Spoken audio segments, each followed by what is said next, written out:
Have you ever said something and immediately wished you could pull the words back, like trying to catch smoke with your hands?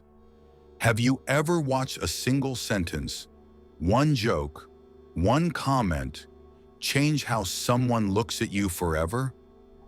Or worse, have you realized too late that it wasn't just what you said, but the way you said it that made all the difference?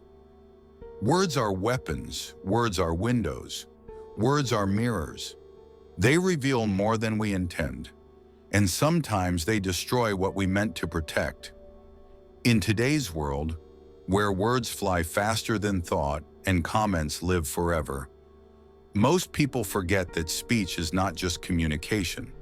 It's character, it's control, it's power. The Stoics understood this deeply.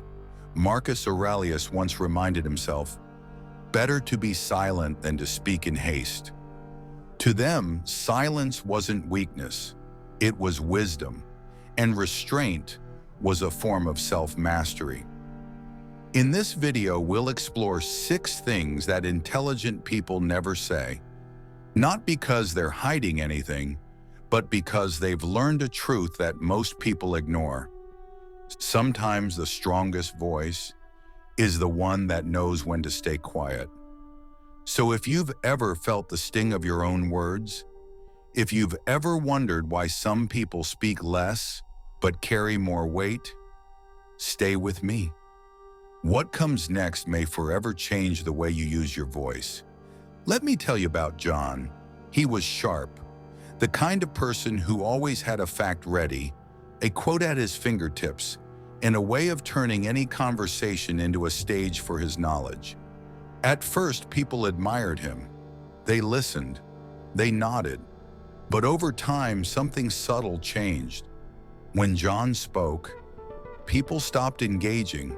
They smiled politely. They didn't argue. But they also didn't really hear him, because his words, though accurate, polished, and often impressive, always seemed to be more about him than about anything else. And slowly, unintentionally, John became a monologue, not a dialogue. You've probably met someone like that, or maybe you've been that person. We've all been there, caught in the pull of wanting to prove we know something, to show we belong, to sound smarter than we feel. But here's the trap. When knowledge becomes a performance, we stop learning, and worse, we stop connecting. And knowledge without connection is just noise. The Stoics warned us about this. Epictetus said, "It is impossible for a man to learn what he thinks he already knows." True intelligence isn't about displaying knowledge. It's about mastering ego. And the ego loves to be heard, loves to be admired, loves to be the expert in the room. But the more we let that voice dominate, the less others feel seen, and the more they tune us out. John didn't realize it, but his need to appear intelligent was costing him something far greater than attention. It was costing him respect, because people don't remember everything you say, but they remember how you made them feel, and John made them feel small, unheard, invisible, like props in the theater of his intellect. There's something tragic about watching someone sabotage their own brilliance. You want to admire them, but they don't give you space to.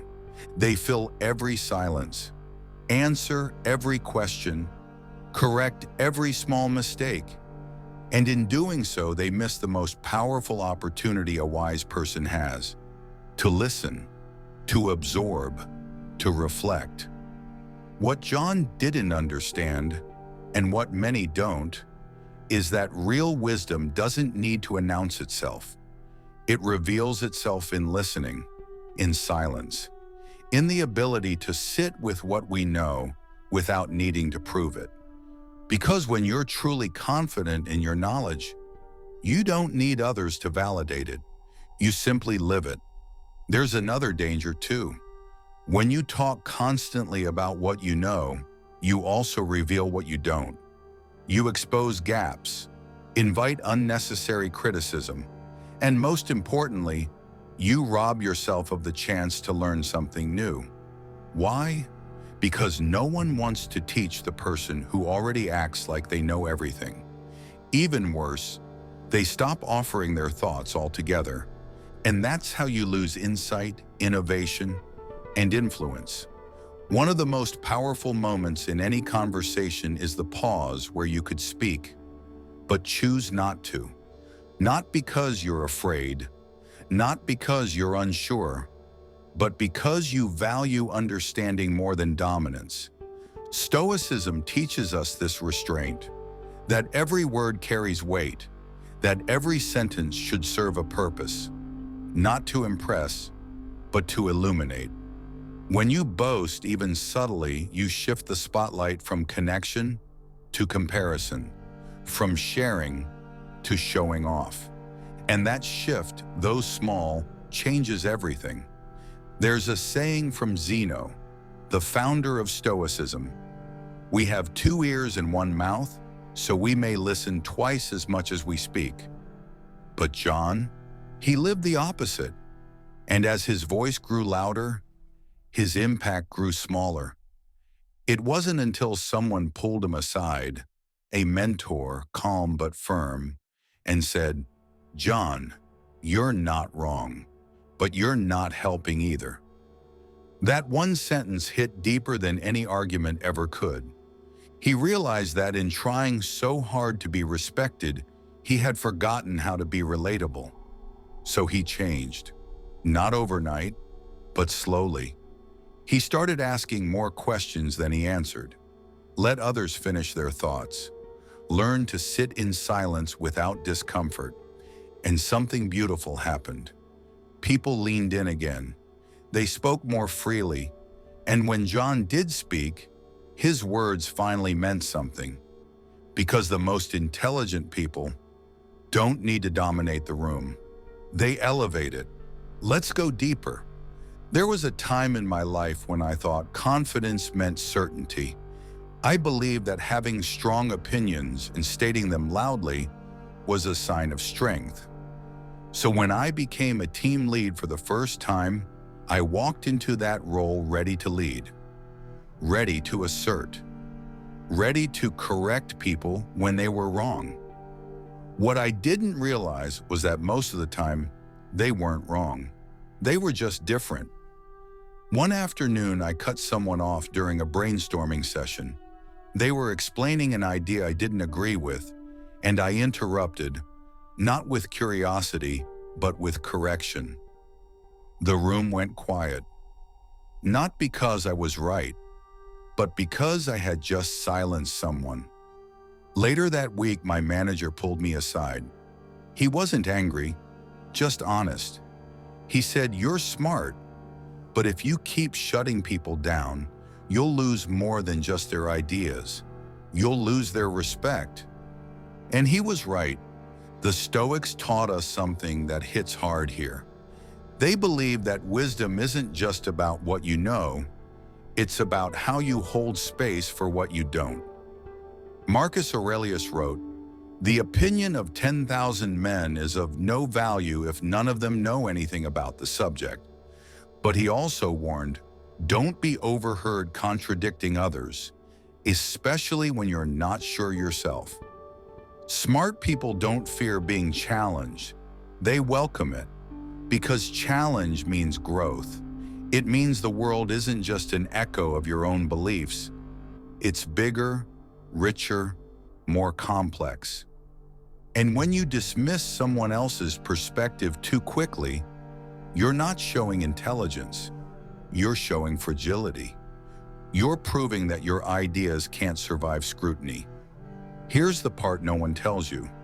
Sometimes people disagree with you, and they're still right. Sometimes they see what you don't. Sometimes they've lived what you haven't. And if you're too quick to shut them down, you'll miss the one sentence that could have changed how you see everything. So what does true intelligence look like? It's the person who listens fully, even when they disagree. It's the person who says, "That's interesting. Tell me more."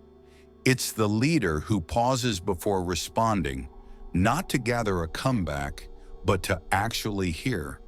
And here's the paradox. When you stop needing to win every debate, people begin to value your words more. Because now, you're not just speaking to prove a point, you're speaking because you understand the value of perspective. I learned this the hard way.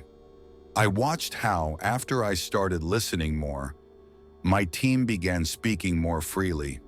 Ideas flowed, solutions emerged, not because I was the smartest person in the room, but because I stopped trying to be. I became less interested in being right and more invested in being effective, and everything changed. The Stoics would say, "Only a fool talks more than he listens." Because when you listen, you're not surrendering control. You're exercising it, the kind that isn't loud but deep.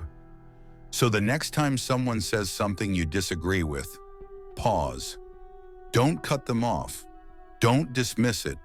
Don't prepare your counterattack while they're still talking. Just listen and ask yourself, what if they see something I don't? That question, it might just make you wiser than everyone else in the room. It starts with a sigh and ends in silence. Stay close. Peter was the kind of person who sighed a lot.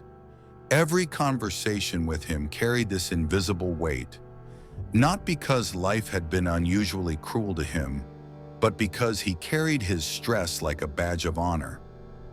The weather, it ruined his plans. The team, never good enough. The traffic, his job, his sleep, his coffee, nothing was ever quite right. At first, people listened. They nodded. They offered sympathy. But slowly, something shifted. People began to avoid eye contact in the hallway. Meetings with Peter grew shorter. Lunch invites stopped coming. Not because he was a bad person, but because he had become emotionally exhausting. The truth is, we've all been Peter at some point. We've all vented, shared frustration, needed to let things out. But there's a line, a subtle shift between releasing a burden and becoming one. The Stoics had a word for this: complaining without purpose. To them, it wasn't just a bad habit, it was a waste of life. Epictetus said, "Don't explain your philosophy, embody it." In other words, don't talk about how life is hard. Show how you carry it. Here's what most people don't realize. Constant complaining doesn't just wear others down, it wears you down.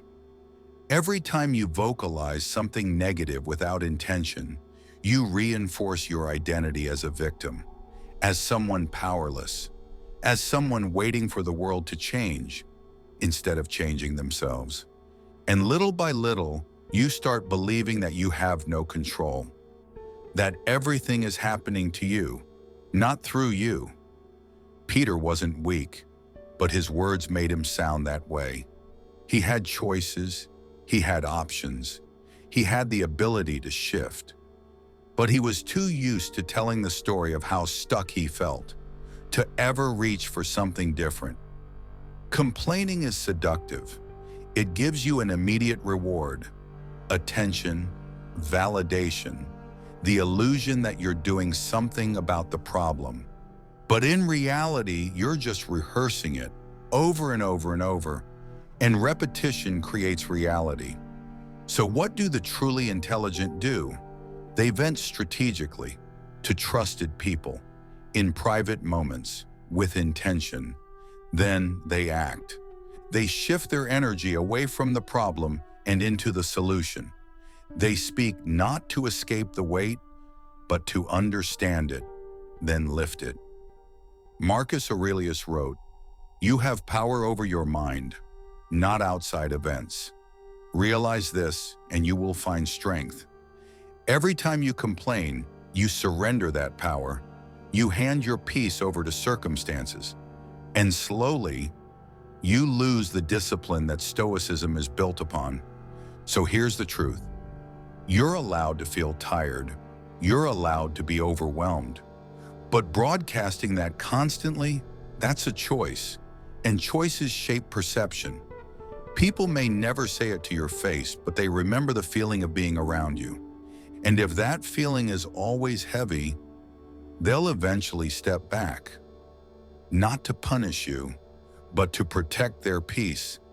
That's what happened to Peter. Until one day a colleague gently told him, "You're smarter than this.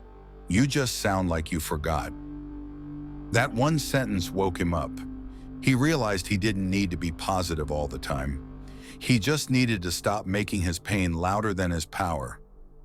So the next time you feel the urge to complain, ask yourself, am I seeking support or attention? Do I want relief or release? Will this help me grow or just repeat? Because the answer will tell you everything.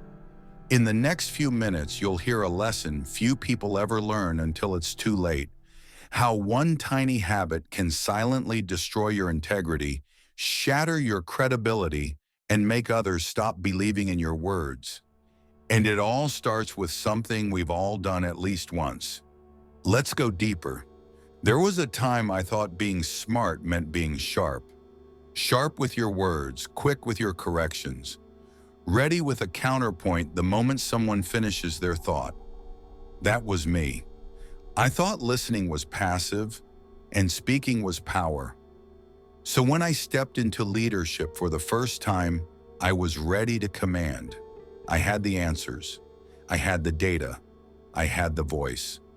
But what I didn't have was space for anyone else.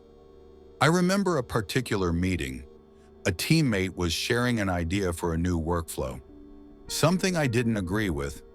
They hadn't even finished their first sentence before I cut in. "Actually, that won't work. Here's why." Their eyes dropped. They didn't push back.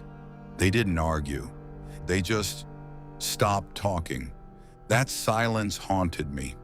Not because I won the exchange, but because I realized I'd lost something bigger. Their trust. Later that week, my manager took me aside. He didn't raise his voice. He just said, "If you always need to be right, you'll end up alone in a room full of people who stop trying." That sentence cracked something open in me. I wasn't being smart. I was being insecure, hiding behind the need to be the loudest voice in the room. The Stoics understood this deeply. They believed real intelligence wasn't in how much you spoke, but in how well you listened. Epictetus taught, if you want to learn, be content to be thought foolish. Because being right all the time doesn't make you wise, it makes you deaf. The truth is, when you always push your opinion, you shut down others. Not because they're wrong, but because they feel unseen. And when people don't feel seen, they stop sharing. Not because they don't have value, but because they don't feel safe around you. That's the hidden cost of intellectual dominance. You might win the argument, but you'll lose the connection. And connection, not correctness, is where real progress begins. Here's the paradox. People respect you more when they feel heard by you. Even if you don't agree, even if you eventually say no, what they want first is to feel considered. I started noticing how often I interrupted, how quickly I filled the silence, how rarely I asked a sincere question like, "What do you see that I might not?" And I realized something terrifying. I hadn't been leading. I'd been managing my ego. The Stoics would say, "You have 2 ears and 1 mouth for a reason." But I had been living like I had 5 mouths and no ears. I wanted to be impressive, but what the world actually needed was someone present. So I began changing my approach. I started doing something that felt almost unnatural at first, pausing. When someone said something I disagreed with, I stopped jumping in. I let them finish. I asked clarifying questions. I gave their perspective space, not because I always agreed, but because I finally understood that being right isn't the same as being wise. And that changed everything. Suddenly, people shared more. Ideas got sharper. Tension softened. The room began to breathe again. And so did I. Because I wasn't performing anymore. I was participating. It's funny how quiet confidence looks different from what we imagine. It doesn't shout. It doesn't dominate. It listens deeply. It says, I'm strong enough to be challenged and wise enough to learn from it. That's what Stoicism teaches us, to let go of the obsession with image and replace it with the pursuit of truth, even if that truth comes from someone else's mouth. So if you catch yourself ready to correct someone, stop.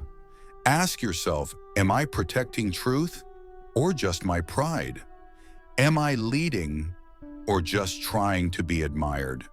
Because how you answer will say far more about your intelligence than anything that comes out of your mouth. It's a behavior so common, so invisible, that most of us don't notice we're doing it. But once you see it, you can't unsee it. Peter sighed a lot. Not the kind of sigh that says I'm tired, but the kind that lingers in the air like smoke, heavy, unspoken, and repetitive. It was his way of signaling to the world that something was always wrong. The traffic, the weather, his workload, the coffee. It didn't matter how small or how ordinary. Peter could find the crack in it. At first, people were patient. They nodded. They offered sympathy. Some even tried to help. But slowly, something shifted. People began to avoid sitting next to him in meetings. Conversations became shorter, and invitations stopped coming. Not because Peter was a bad person, but because he was draining to be around. You didn't feel inspired after talking to him. You felt tired, like his heaviness had followed you home. We don't talk about this often, but energy is contagious. And negativity, it spreads faster than any virus. Peter wasn't weak, he wasn't lazy, but he had built his identity around being the victim of circumstances, and that identity became his default language. The Stoics had a word for this: complaint without cause. To them, it wasn't just a bad habit, it was a waste of life force. Epictetus said, "Don't explain your philosophy, embody it," which is another way of saying, don't complain about life, show how you carry it. Peter didn't realize that by constantly vocalizing what was wrong, he was reinforcing the idea that he had no control. And when you speak powerlessness long enough, you start to believe it. What Peter thought was venting was actually rehearsing weakness, again and again, until even the smallest inconvenience became a reason to sigh. Here's what most people don't see. Complaining feels good in the moment. It creates the illusion of action. You feel seen, heard, validated. But the problem isn't the expression, it's the repetition. When you keep talking about a problem without changing your relationship to it, you turn it into a narrative. And narratives shape identity. They become self-fulfilling. The more Peter complained about stress, the more stressed he became. The more he spoke about overwhelm, the less capable he felt. It was a loop, a trap, and one he didn't even know he was in. The Stoics would challenge us here. They would ask, what is within your control right now? If you can act, act. If you cannot, accept. But complaining, that lives in neither. It's a purgatory, a space where you burn energy but make no movement. Peter's turning point came in an unexpected moment. One day, a quiet colleague, someone who rarely spoke, looked him in the eye and said, "You know, not everything is a crisis, and even if it is, you're stronger than you sound." That wasn't criticism, it was an invitation to shift, to evolve, to remember that power doesn't always come from fixing problems. Sometimes it comes from facing them without making them louder than they need to be. From that day, Peter started changing. He began catching himself mid-sigh, mid-rant, mid-story. He didn't suppress how he felt, but he learned to filter what deserved airtime. He stopped broadcasting his burdens to everyone and started managing them within. And slowly, people came back. They didn't even realize what felt different.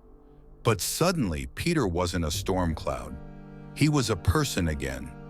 Lighter, stronger, quieter, in the best way. You're allowed to feel frustrated. You're allowed to be overwhelmed. But if that becomes your soundtrack, don't be surprised when people turn the volume down. The Stoics remind us, we suffer more in imagination than in reality. And often our complaints aren't about the thing itself, but the story we're telling ourselves about it. So tell a better story, or say nothing at all, because sometimes silence is more powerful than 1,000 sighs. Coming up next, we'll explore how our words can betray our intentions, how even with the best heart, we can silently lose the respect of others, just by making one promise too many. Stay close. Greg had the kind of charm that made people believe him instantly.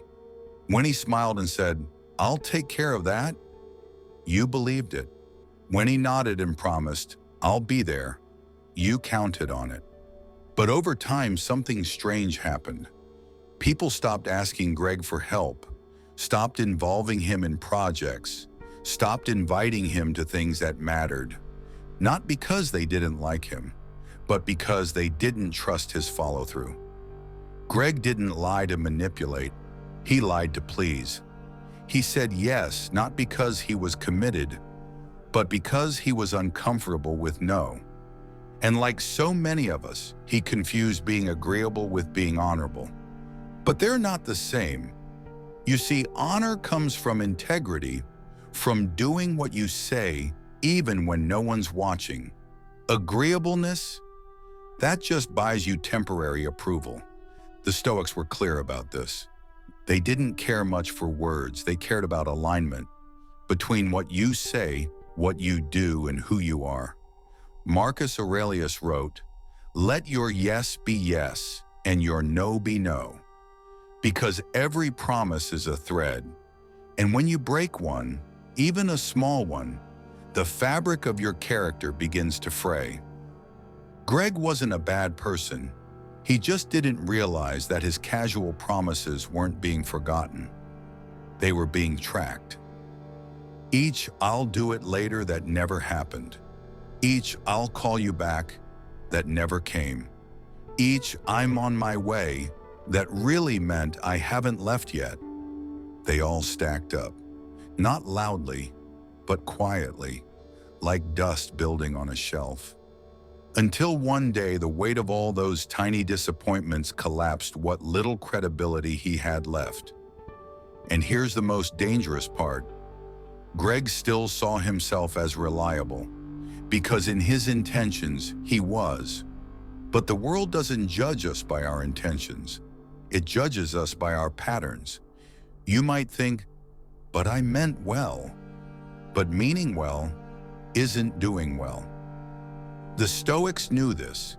Epictetus taught that we should focus only on what we can control, and promises once spoken become our responsibility.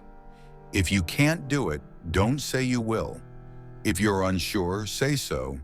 If you need time, ask for it. There's nothing weak about honesty. There's everything weak about pretending. Eventually, Greg had a moment of truth. He forgot to submit a proposal for a joint venture, something he'd promised to do by Friday. When his colleague confronted him, Greg said, "I'm sorry, I had a lot going on." And the response was calm but cutting. "We all do. That's why I only trust people who don't make excuses." That sentence stayed with him, because for the first time, he realized that being liked meant nothing if no one could count on him. From that day, Greg changed how he used words. He spoke slower, committed less often, but when he did, he meant it. And people noticed, because when someone who used to overpromise becomes quiet, you start to pay attention to what they finally do say. And that's the power of earned restraint. The Stoics didn't promise greatness, they promised effort, consistency, alignment. They knew that your reputation isn't built on what you say, it's built on what you repeat. And if what you repeat is flakiness, then no amount of charm will save you. So let your promises be rare. Let your word weigh something. And when you speak, let the room trust that it means something real. Because nothing shatters credibility faster than refusing to say the two words that change everything: "I'm wrong." Let's go there. It happened during a routine team meeting. We just finished presenting the results of a project that had clearly gone sideways. Delayed deadlines, over budget, under-delivered. Everyone knew where the problem started, but the man who led that part of the project, let's call him Ryan, sat upright, calm, unfazed. When asked what went wrong, he didn't blink. He said, "There were factors beyond my control. People didn't follow through. I was misinformed." Every finger pointed outward. Not once did he look inward. The room was silent. Not because we believed him, but because we didn't trust him anymore. Here's the truth. You don't lose respect by making a mistake. You lose it when you refuse to own it. People can forgive failure. What they can't forgive is arrogance disguised as strength. The Stoics were relentless about this. Marcus Aurelius, Emperor of Rome, journaled every day about his own flaws. He didn't hide them. He studied them. He owned them, not for guilt, but for growth. To the Stoics, strength wasn't about being perfect. It was about being willing to confront what's imperfect within you. But for most of us, admitting fault feels like weakness. Why? Because our ego is fragile. It tells us that to be wrong is to be less. That mistakes stain our identity, so we deflect, we blame, we rationalize, and in doing so, we build a wall, not to protect ourselves, but to imprison ourselves. Because behind that wall, we can't change, we can't evolve, we can only perform, but the performance wears thin. Over time, people see through the script. They stop listening to your excuses and start questioning your character. The Stoics would say, if someone shows you your fault and you don't admit it, you've made two mistakes, the original one and the denial. Because denial is delay, and delay is decay. The longer you pretend, the further you drift from the version of yourself you could have become. Ryan's story didn't end well. The team stopped trusting his leadership, not because he made one error, but because he never owned any. But I've seen the opposite too. Leaders who say, "That was on me," no excuses. "I missed something, I'll fix it." And just like that, respect is restored, sometimes even elevated. Because people don't need you to be perfect, they need you to be real. The Stoics believed in a quiet kind of power, the power to say, "I was wrong, and I am not less because of it." In fact, you become more trustworthy, more relatable, more capable of change, because those who confront themselves are the ones who rise above themselves. So the next time you make a mistake, and you will, pause. Resist the urge to explain, to soften it, to spin it, Just say the words that most people choke on. I was wrong. Then fix it, not with apologies, but with action, with alignment, with effort. And that is stoicism in motion. It starts with excitement, but ends in disappointment. Let's explore what happens when we talk too much about the future and do too little in the present. Jim was always excited. Every Monday morning, he'd walk into the office with a spark in his eye. I've got a new idea, he'd say. I'm launching a podcast, starting a business, running a marathon next month. And every time people would smile, encourage him, say things like, "That's awesome, man," or "Can't wait to see it." But the weeks passed, and then months, and nothing ever happened. No podcast, no business, no marathon, just more excitement, more declarations, more unkept plans. At first, people believed Jim, then they humored him. Eventually, they just stopped listening, not because they disliked him, but because they couldn't take him seriously anymore. You see, there's a strange psychology at play here. Every time we talk about something exciting, a new goal, a bold dream, we feel good. The brain releases dopamine. It's the illusion of progress. People cheer. They validate you. You feel like something's already been achieved, even though nothing's changed yet. The Stoics warned about this very trap. They believed that energy should go into action, not announcements. Marcus Aurelius wrote, "Waste no more time arguing about what a good man should be. Be one." In other words, don't talk the path, walk it. But Jim was caught in what Stoicism would call a self-created cycle of disempowerment. Every time he spoke of what he would do, he weakened the part of him that might actually do it, because his reward came too early, before the work, before the pain, before the real transformation. The applause arrived before the performance.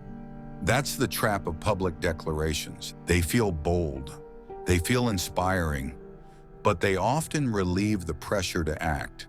And pressure, when contained, becomes drive. When released too early, it evaporates. Jim didn't realize this until one day a friend pulled him aside and said, "You don't need another idea. You need a result." That hit hard, because for the first time, Jim realized he'd been performing possibility instead of building reality. The Stoics believed in the discipline of quiet growth, not secret for the sake of secrecy, but because they understood how sacred effort is in its early stages. Ideas are fragile when they're new. They don't need exposure, they need protection. Speak less, do more, and let your results be your introduction. Jim began changing. He stopped talking about what he was going to do. He started writing in private, waking up earlier, tracking progress silently. And one day, months later, he released the first episode of his podcast. No fanfare, no dramatic announcement, just a quiet drop with work behind it. And the response, stronger, deeper, because it was real. People don't need to hear your plan. They need to see your outcome. Talk less, build more, and let your future surprise them. Let's close this out. So now you know 6 things an intelligent person rarely says, not because they're hiding who they are, but because they've learned who they want to be. They've learned that words are not just tools, they're mirrors. They reflect the discipline behind your mind and the clarity within your soul. They've learned that speaking less doesn't make you small, it makes you precise. That silence, when rooted in wisdom, speaks louder than noise ever could. In a world addicted to expression, restraint is a form of rebellion. When everyone is trying to be seen, the one who listens becomes magnetic. When everyone is proving, the one who pauses becomes powerful. When everyone is performing, the one who simply is becomes unforgettable. The Stoics didn't want us to be passive.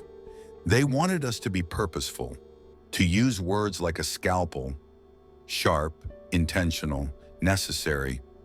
Because when we speak without thought, we leak energy. When we speak with purpose, we channel it.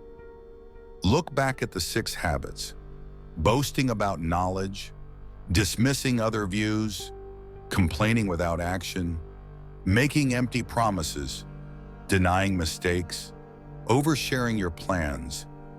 Each one chips away at your integrity. Each one quietly pushes others away. Each one strengthens the ego while weakening your character. But when you reverse them, when you replace noise with stillness, reaction with reflection, performance with presence, you don't just become smarter, you become stronger. The Stoic path isn't about suppression, it's about alignment, about living in a way where what you say, what you do, and who you are one and the same. That kind of person doesn't need to say much, because their presence already speaks. So next time you're tempted to correct, complain, promise, or predict, pause. Let the space between your thoughts be a place of clarity, not impulse. Speak only what strengthens the moment, only what builds the bridge, only what carries the weight of who you truly are. And if you do this, if you begin to master the art of your speech, you won't just sound wise.